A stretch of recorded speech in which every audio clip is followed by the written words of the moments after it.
Pengepungan di Bukit Duri dibuka oleh adegan kerusuhan yang berujung pada pemerkosaan siswi bernama Sylvie yang diperankan Sheila Kusnadi.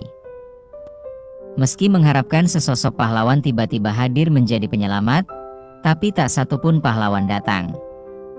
Joko ingin mengajak kita melihat wajah realitas syarat ketidakberdayaan, seburuk apapun rupanya.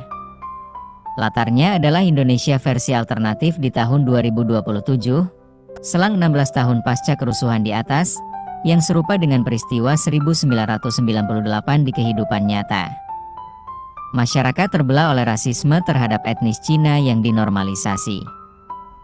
Bahkan sekelompok siswa SMA dengan santainya mengeroyok seorang pemuda Cina dalam kegiatan yang mereka sebut sebagai berburu babi.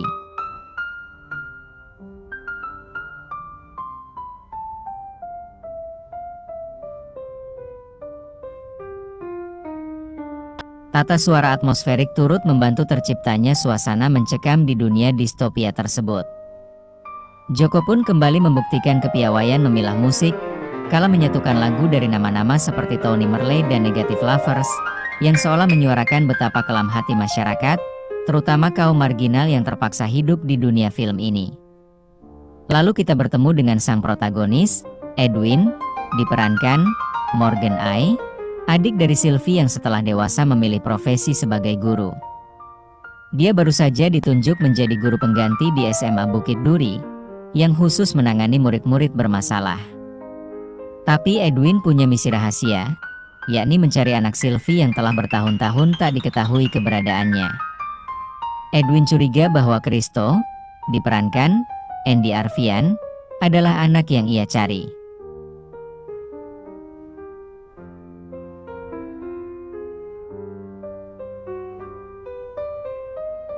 Tapi pencarian tersebut tak berlangsung mulus, salah satunya akibat penolakan dari para siswa rasis yang dipimpin oleh Jeffrey, diperankan Omar A.S. Teglal. Jeffrey memberontak, namun Edwin menolak terlihat lemah, dan segera menegaskan otoritasnya selaku guru yang semestinya dihormati oleh para murid, serta mampu mendidik mereka. Pengepungan di Bukit Duri memang memberi gambaran tentang pengaruh. Tatkala figur-figur seperti guru dan ayah, kebanyakan siswa bengal di Bukit Duri membenci ayah mereka, gagal menularkan pengaruh positif, anak pun bakal kehilangan pegangan. Nantinya kerusuhan kembali pecah, dan di saat bersamaan, Edwin terkurung di sebuah ruangan bersama Kristo, murid lain bernama Rangga. Diperankan Fatih Unru, dan Diana, diperankan Hana Malasan, selaku guru sekaligus konselor sekolah. Sementara Jeffrey dan rekan-rekannya menunggu di luar untuk melangsungkan serangan. Di satu titik, Edwin meminta Jeffrey menyuruh teman-temannya mundur sejenak. Meski tetap diiringi sumpah serapah, toh anak-anak itu menuruti perintah Edwin. Andai ada figur yang sejak dini mendidik dan mengontrol mereka dengan baik.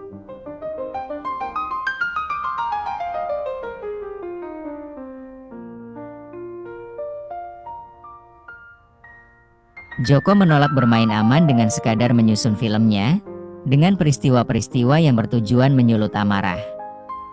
Dia pun mendorong penonton untuk berkontemplasi. Misal ketika Kristo dipukuli oleh geng Cina, atau sewaktu kehadiran Diana di bar pecinan disikapi sinis oleh Vera, Cindy Huang, si bartender yang sebelumnya bersikap amat suportif kepada Edwin. Apakah itu berarti rasisme terjadi secara dua arah? Mungkin saja, tapi di saat yang satu murni dilandasi kebencian tanpa dasar, satunya dipicu oleh trauma berkepanjangan. Tidak ada hitam putih di sini. Seluruh jajaran cast yang mayoritas diisi oleh talenta muda bermain apik, tapi harus diakui bahwa Morgan Ai dan Omar A.S. Teglal tampil paling menonjol. Luapan emosi Morgan, terutama di paruh akhir filmnya, bakal menghancurkan perasaan tiap penonton. Sedangkan Omara mampu menciptakan kompleksitas. Sosoknya mudah dibenci, namun di lain sisi, luka yang senantiasa menghiasi raut wajahnya turut memantik rasa kasihan. Jeffrey merupakan pengingat akan siklus tanpa ujung yang dibawa oleh kekerasan.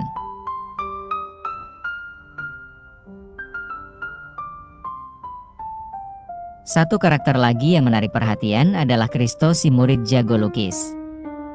Talentanya seolah terkubur di kelas yang cenderung memandang remeh pelajaran seni. Kondisi tersebut bak miniatur bangsa. Pengepungan di Bukit Duri melempar pernyataan bahwa ketika seni dianggap sebelah mata, dihancurkan sebuah kloseap menunjukkan pensil yang diinjak, atau disalahgunakan pensil yang sama dipakai untuk melukai manusia, maka suatu bangsa telah sedemikian hancur dan kehilangan jiwanya. Film ini tidak sempurna. Intensitasnya sempat mengendur dan sedikit terkesan repetitif kala protagonisnya menghadapi pengepungan, tapi ada jauh lebih banyak pencapaian untuk dikagumi ketimbang meratapi kekurangannya. Misal bagaimana Joko, yang seolah mempelajari ilmu menyusun ketegangan dari Alfred Hitchcock, memilih menyajikan momen ringan penuh humor menggelitik, tepat sebelum karakternya memasuki lubang neraka yang mencekam, demi menciptakan kontradiksi yang menguatkan intensitas.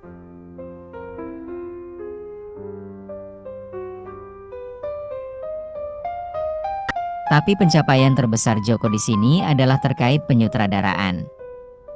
Pengepungan di Bukit Duri adalah film di mana pengarahan seorang Joko Anwar mencapai titik termatangnya sejauh ini.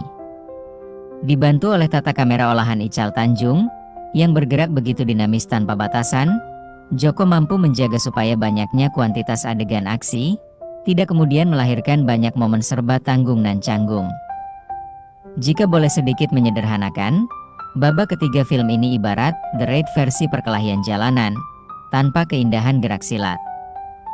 Khususnya perkelahian Edwin melawan Jeffrey yang mengambil latar toilet dan lorong sekolah. Disokong oleh koreografi buatan Muhammad Irfan, yang sanggup menghadirkan kekacauan terstruktur.